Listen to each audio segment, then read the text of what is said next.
Yes, the news, but TikTok, like literally. Genuinely, I was gonna say TikTok. No, too. because.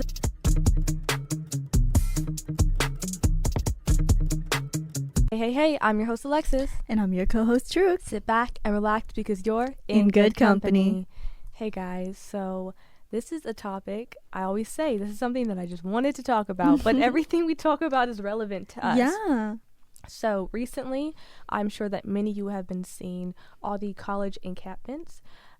We have Columbia, we have Yale, Georgetown recently. Yeah, a lot more local. It's been everywhere. I heard even in Paris, it's spread all the way over there. This is an international thing. Right. So I wanted to talk about specifically what it's like being a part of a generation who wants change in a society that is fighting to maintain the status quo.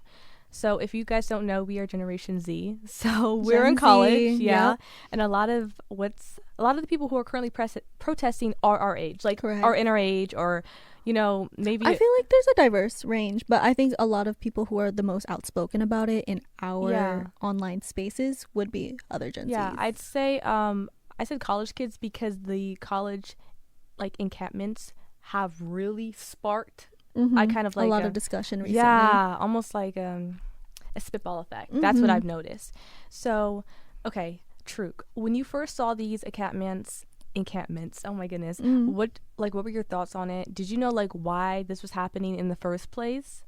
I mean, yeah, a lot of the protests going on is in retaliation to the genocide that is happening in Palestine, and to bring awareness to the other kind of atrocities that are happening outside of the US. Obviously, I knew why these students were protesting, and I think it's just happening more now is because a lot of government officials are reacting. I thought it was interesting because, of course, I was like, well, why now?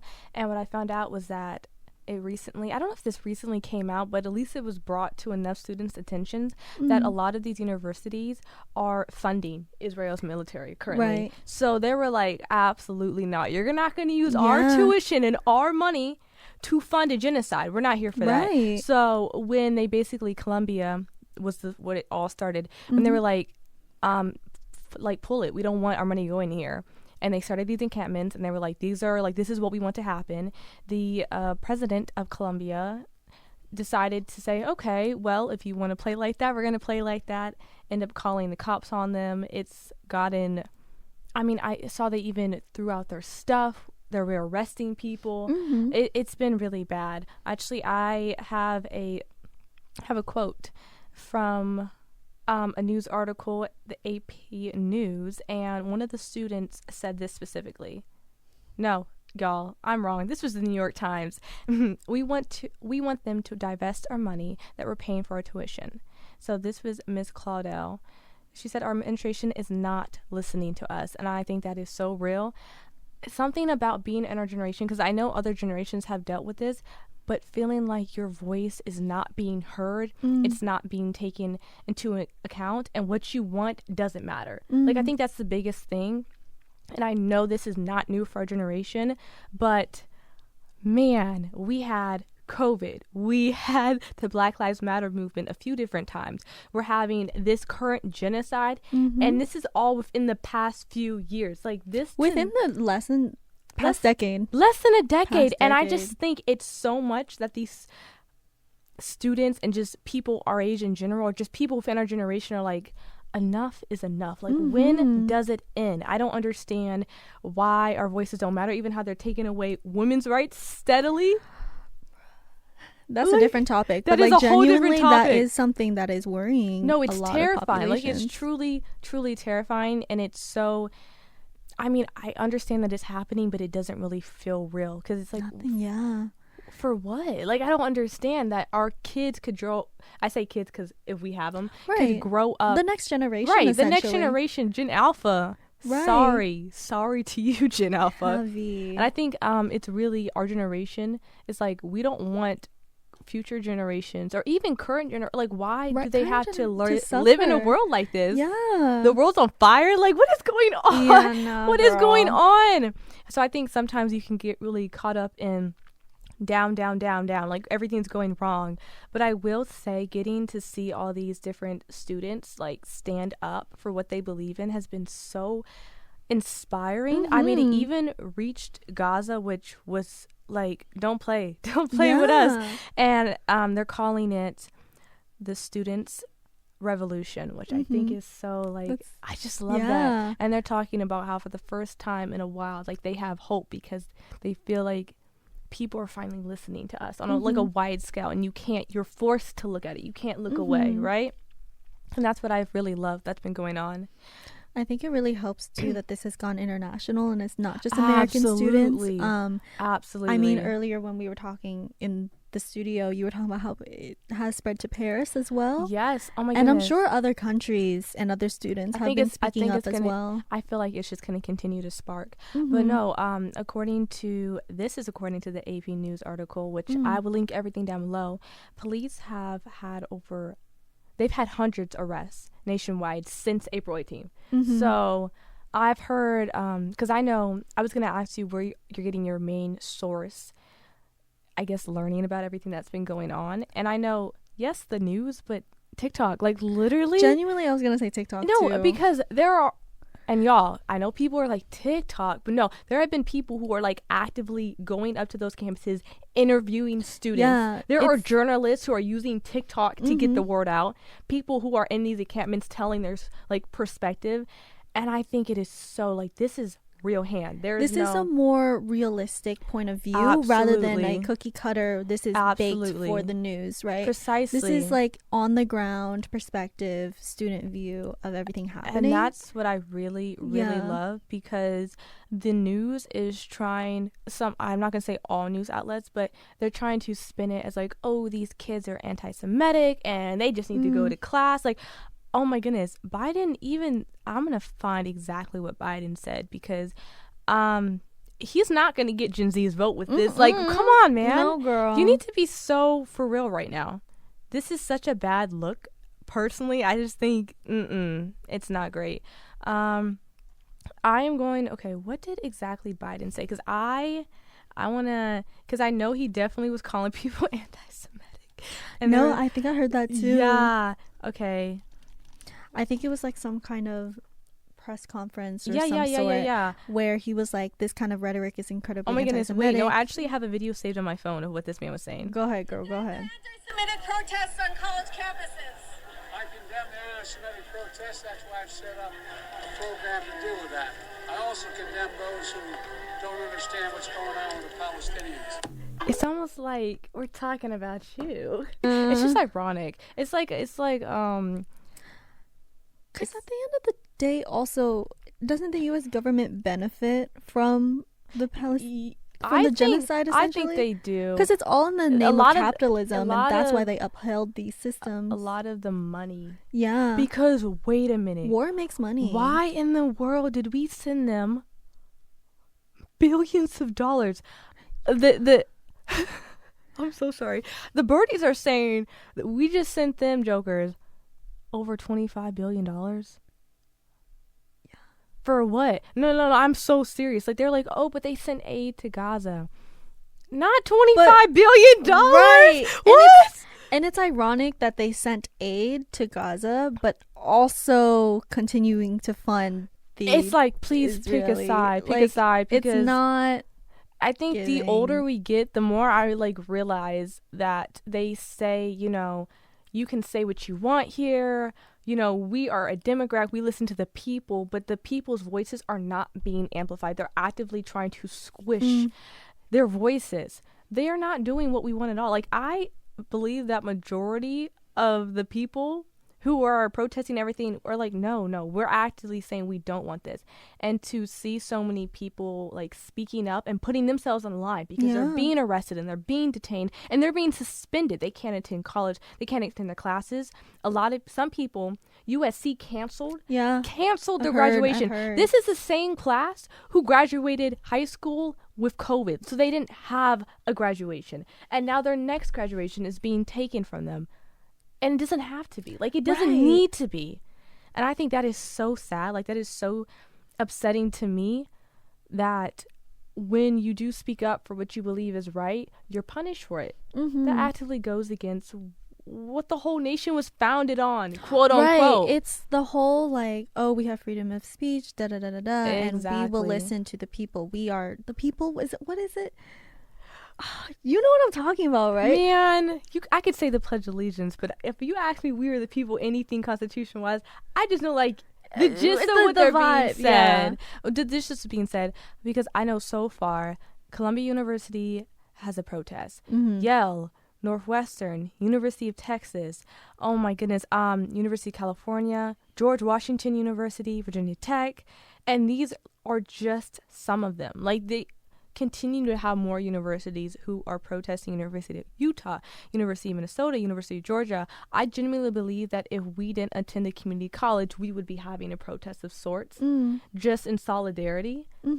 But it's strange though. I had a conversation with a friend once about how I genuinely don't know where our school stands, because one, our president has not made an official statement, and two, Biden has been on our campus. That is so true. And I do want to bring that up because I agree, because Biden being on our campus, I thought in my head they're like, well, the president, they're not going to say no to that. But that was before like a lot of this stuff was headway in the news. But I agree. I don't know where the money goes. Right. I just would assume that if we weren't a commuter campus, we would have people, like if we actively knew that our tuition was going towards something bad, I think people on this campus would do something. Right. But we don't know. Yeah. And that's the thing. So, y'all, that is something I kind of want to look into. I want to know, where is the money going? Because I know all the time, like especially since specifically since both Alexis and I work within the like school clubs, like school organizations, we always get the rhetoric from like the people in charge, like, hey, we're out of the budget this year, I need y'all to slow down. Yeah. And that has always been like, hey, we're running out of funds. Yeah, that is so true. And it's like, where is this all going? It's not very transparent. Such a great question. So like, I think our perspective within student organization adds a layer. No, and I think ask questions, get to the bottom of things. But I also want to talk about how it's not spooky, I guess.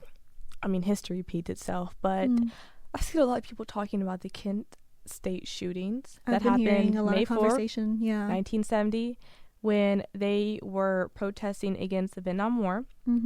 And the president at the time of the school, was it the president of the school or the president of the country? Because I know someone sent like the National Guard there, and they started shooting at students. Some were killed, some were severely injured, which is I just, it's hard for me to wrap my head around the fact that actually happened, but there's footage. It did happen. That's not like something that just, and they talked about how one student was paralyzed from this. So it's like, come on.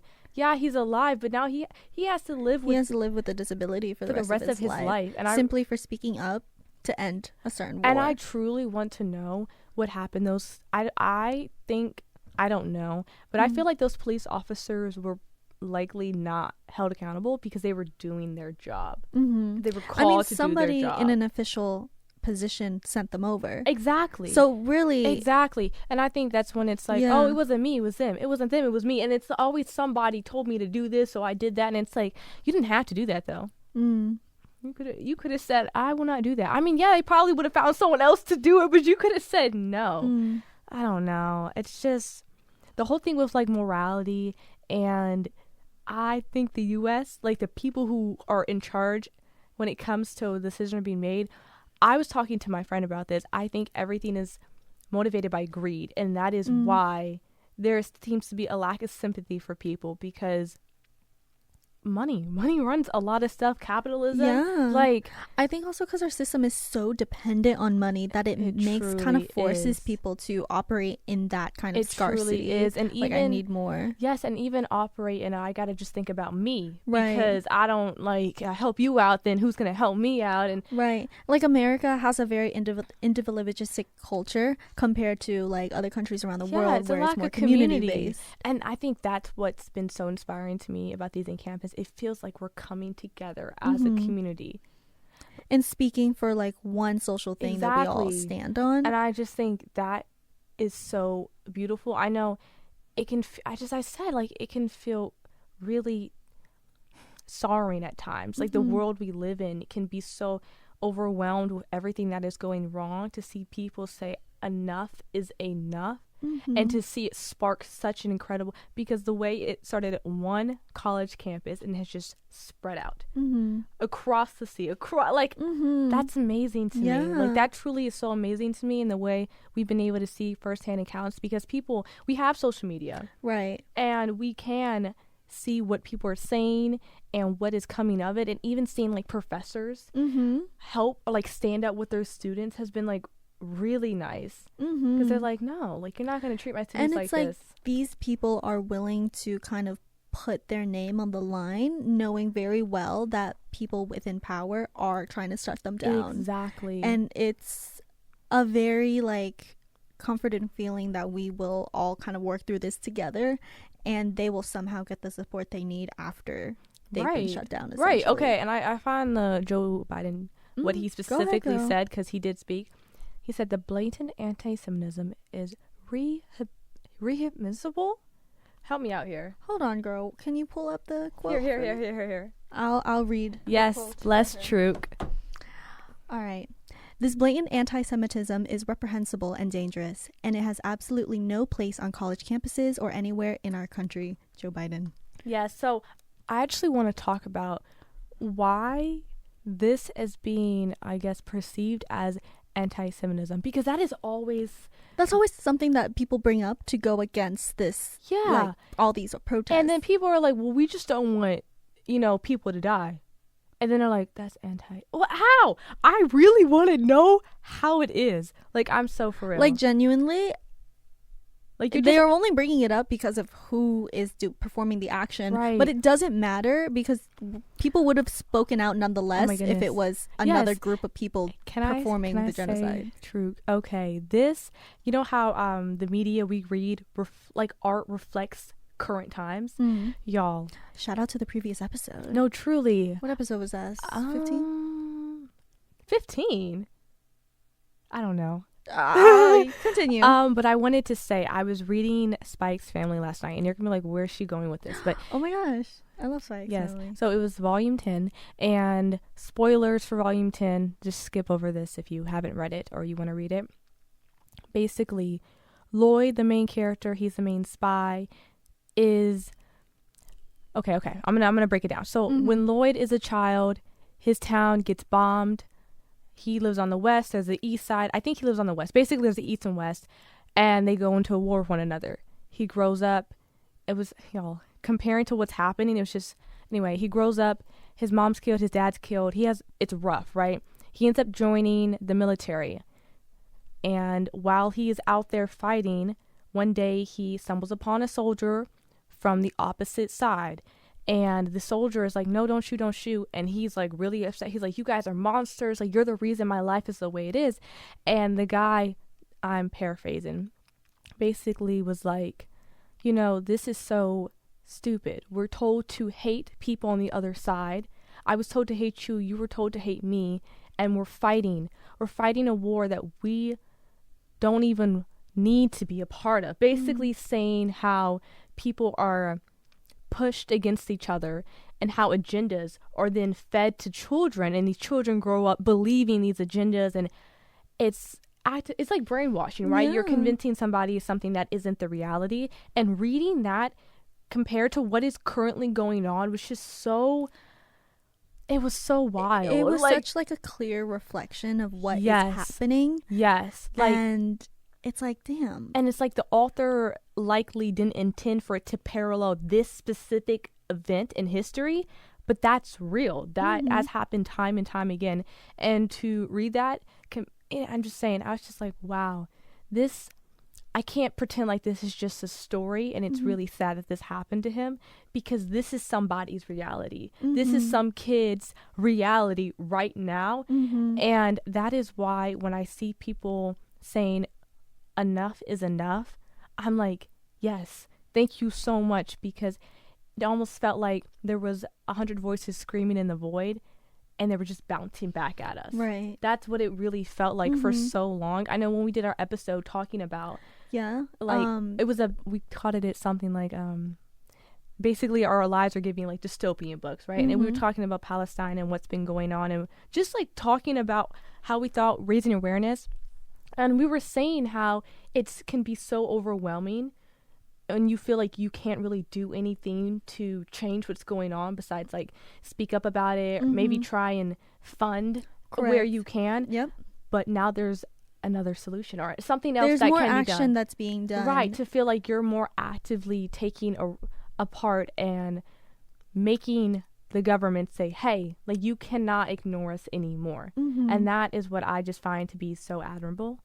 Truly so admirable. Shout out to all the students, the professors, the journalists who are going down there and giving us stories. Anyone who has been a part of this, shout out to you guys. And keep doing what you're doing, please. I'm like, honestly, I feel inspired by my own generation, and that's the best feeling. It really is the best feeling when you see people who look like you, your age, doing incredible things. Yes, it truly is inspiring because it makes me feel like we're not alone in this anymore. So yes, and that's exactly what it feels like. To have so many voices amplify one another instead of trying to distract the main audience from something else. We're kind of amplifying each other's voices, bringing in more facts, bringing in more perspectives, and opening up discussion. I think is really like wholesome to see. It's a bright light in a dark cave almost. That's what it kind of feels like. I wanted to say, Truk, how long do you think these protests realistically can last? Because I've been thinking about that. So it's interesting that you bring this up, is because we're nearing the end of the semester. I was just thinking that. It's like, how will this continue over the summer? Will this be moved to a different place, like a different environment over the summer? I don't know. And realistically, knowing how college campuses try to get their students out of the dorms for the summer, there might be some struggle with that. And it's crazy because I was just thinking about that, and I was like, I believe they can hold on to the end of the semester. But beyond that, I don't know. I mean, there can definitely be students who simply will refuse to leave their station. That is so true. Which is definitely an option, but it's just because there are set up rules already. I feel like police officers or just any official will have more power to be like, oh, you 100%. Actually can't be here right now. Because the whole thing is like, how can you trespass on your own campus, right? But once it hits the summer, if you're not like if you're suspended, you're not enrolled for summer classes, correct, are you technically trespassing? Right. And that's what I've been trying to think about. Even if they are not, like, I genuinely don't know like the whole laws and the specifics on it, but it can definitely be reworked to be framed in that way, in that manner. I agree. And these students can be taken advantage of if they haven't been taken advantage of already. I just hope that however this ends, real change, like discussion's already been brought about. Correct. Which is amazing, but I just hope it doesn't, like, it's like a really bright fire and then it just simmers, like it just gets put out. That's what I hope doesn't happen. I guess time will tell, right? Yes, time will tell, because I don't know. But I also, if you remember, like the protests back for Black Lives Matter, right, it didn't specifically stay on college campuses. That's true. We live in DC, like this is a very political area where we can take our students to what is it, the Capitol? They're the Capitol? Yeah, the Capitol. You could do that. It is obviously students in Texas and students in where else will not be able to go there, but there are other options and there are other places that are sanctioned for protesting. You definitely can protest. And it doesn't have to be on school campuses. I guess my biggest thing is because they are actively trying to condemn the money, like where the money is going. Specifically in college campuses. Yeah, I get that. It's kind of like, it doesn't water it down, but it's like now we're just protesting, which is still very good. But I guess thinking about that, I do hope that some of these people have to step down and resign because you technically can't control your campus, so you're not fit for the job as far as I'm concerned. That's how I feel. So we really just have to wait and see. And if the students are able to make enough of an impact, we can use that summertime to rework the education system, which is a more positive outlook. Yeah, I want to look at onto the brighter side of how stuff. this could go. I'm hoping that by the time fall comes around, the money has been divested, right? Like Divested. Divested? basically the money Yeah. has been put elsewhere. Yes. Has been moved. Yeah, it has been moved. Y'all, we're trying our best. It's been a Yeah. long day. It has been a long day, but no, as we wrap up, I want to say I know I was do a song, but I'm going to switch it up because I've been seeing a lot of good TikToks, and I just want to highlight one. So Yeah, go ahead, Alexis. how should I do this? Should I just turn it to the screen? Girl, you can share the audio, but then I can overlay Yeah. it for you. Okay. So this one is about how on these college campuses, a lot of the people protesting are kids of like people who are higher up in society is the best way to put it, and how that is going to have more ramifications because unfortunately money talks, money speaks, and these politicians' kids are not about to have their kids in jail like that. Like it's just it's a bad look. Basically it's a bad look rather than just middle class and people who don't have a lot of money, because I feel like their voices can't be quieted. So here's her TikTok. You know why everyone's freaking out about the arrests for the Columbia protests? It's because after the Kent State shooting, there was sort of this agreement that we were going to privatize colleges so that the proletariat would not be educated. So they made school really expensive so that only affluent people could afford it, right? The problem is now tuition's like $1 gajillion. And so people who are upper middle class, even for them, that's a lot of money. So imagine this area that is pre-approved to protest in Columbia is hosting a protest. And then imagine the children of really influential people like congressmen, businessmen, people with money who are paying a lot of money for those kids to go to school. They get arrested, expelled. This is not like lower class kids having problems.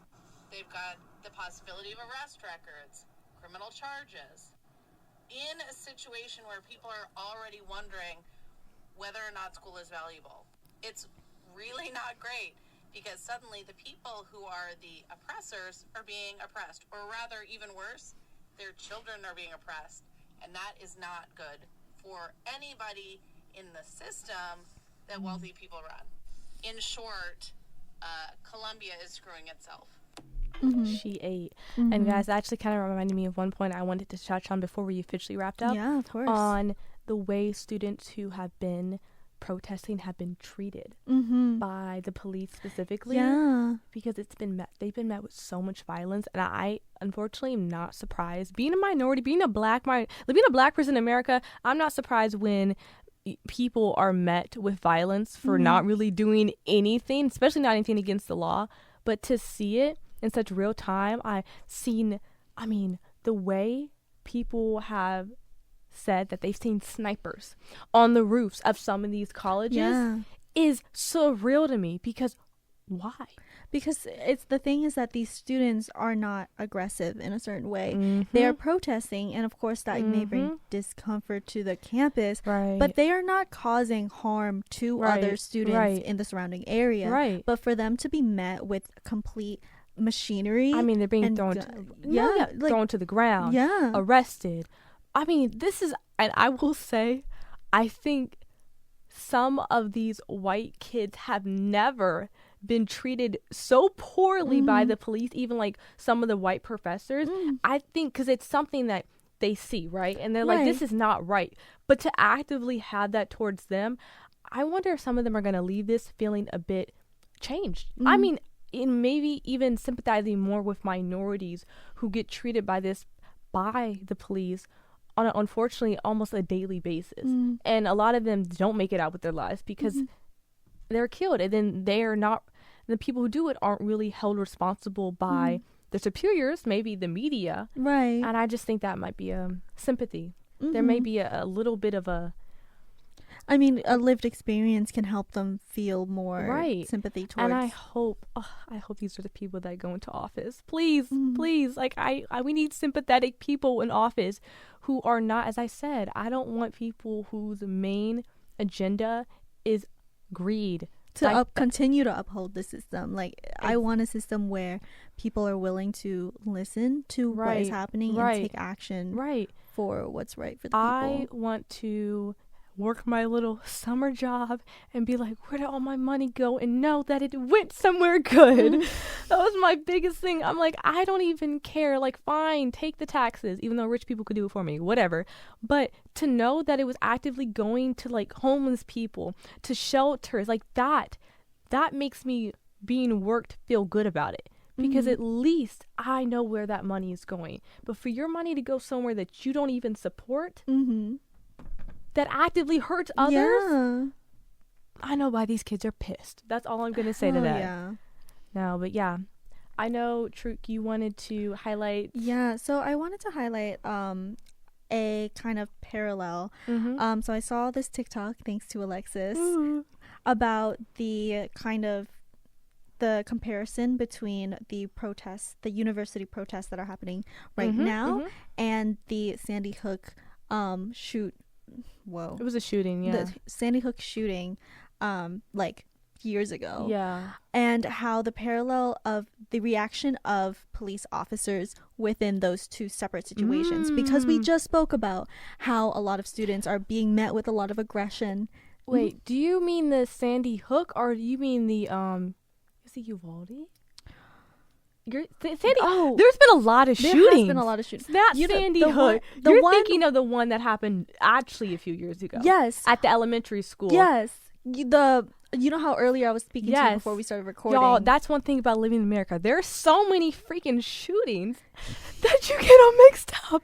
And not all of them reach the news either. Like, that is so only true. Just a couple no, yeah, I think you're thinking, wasn't it in Texas? Hold on. Think so. But Uvalde school shooting, it was in Texas. Thank you for calling me out. Yeah, that was 2022. No, I got you. Yeah, thank you. But I guess I'm not really on the TikTok lane, just kind of bringing up the comparison. Like, that was the one with the 1 hour and 14 minutes that I said earlier, right? Or am I tripping again? You said, that they waited outside? Yes. Yeah, that was the one where waited. Okay, thank you. Basically. Y'all, it's been a long day. You got this. Thank you. I appreciate it. But I kind of just want to bring up like the comparison with the reaction of the police force between those two separate situations. Alexis just brought up the fact that students were met with a lot of aggression versus how when there is literally one singular active shooter and police forces took 1 hour and 14 minutes to take any action to protect the students that are inside and currently facing active danger. Yeah. Can I say real quick? Yeah. I was just thinking about the fact that kids, no weapons, just themselves. They got signs. They've got maybe, something to amplify their voice. Right. A little megaphone. Right. And these police officers have guns. All of them. All of them are armed. The disparity in their yet, when one person was armed, they were too afraid to move. But these students are actively protesting, knowing that they could be shot at. I think that speaks. I think that the students are a lot braver than the cops, and that I think that's basically. I'm not afraid to say that. Yeah. I mean, y'all are scaredy cats. Get into another profession, please. Have you seen this joke going around like y'all messing with the wrong generation? We're all suicidal. Oh my god! Should I cut that? Will they be like YouTube? Be like, ugh. No, YouTube just checks the first 10 minutes to make sure if things are monetized. I just keep track of the algorithm. I mean, shoot, that's so real. Like, knowing our generation who has dealt with a lot of like mental health issues and who are very outspoken about it. Literally, we could go to school and when I remember my first semester, I was so scared of somebody coming in and shooting up the classroom because it's real and that happens. So it's like we might as well stand up for what we believe in, because at any moment our lives could just be taken from us. Just taken. And then we're just another statistic. I'm not going to be a statistic. I don't want to be a statistic. Exactly. Like, I think if they can stand up for what they believed in their lives, even if their lives are cut short, then I feel like you have a peace. It's still unjust, but that you left doing what you felt was right. Exactly. And I think that's how I want to actually wrap up this week's episode. It's nice how we wrapped it up. Yeah, that was beautiful. So I suppose remember that Y'all, I got a quote. Oh, okay. You can't always see the light at the end of the tunnel, but if you just keep moving, you will come to a better place. That is Uncle Iroh from Avatar. Oh, I just think it's so fitting. That was actually that was your yearbook quote, but I think it's very fitting to the situation. Even in the darkest of times, there can be light, and even if you make the light. Yeah. So that is incredibly sweet. I love the way you use that to wrap up the episode. Thank you so much. And I want to say shout out to Bobby. Shout And out to the Humanities Department. And thank you for giving us a platform so we can speak about these different topics and issues. Alrighty, guys. But thank you so much for listening, and we will see you guys next Thursday. Kisses. Bye.